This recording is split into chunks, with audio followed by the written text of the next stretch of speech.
75 сом. Ира 70 кунӣ. 72, 70 хеле кунаш. Фаҳмидӣ? اینجا بازار جمعیت مطلوبات ناحیه واسع یکی از مرکزهای سودای محصولات خوراکواری در ناحیه می باشد. اکثر ساکنان ناحیه از همین جا محصولات خوراکواری را خریداری می نمایند.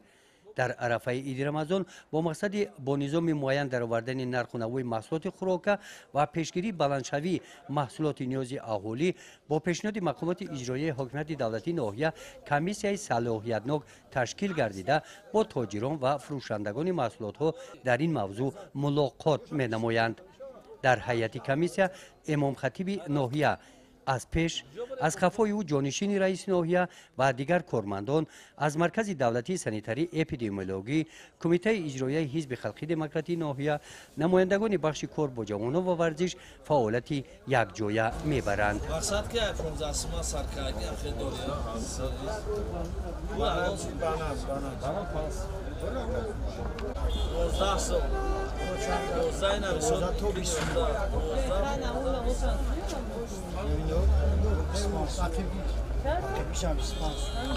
هیئت کمیسیه از وضع حالت سانیتری و نرخ و نوای بازار محصولات خوراک همه روزه باخبر شده. از نتیجه آن همه روزه حسابات پیشنهاد می نمایند.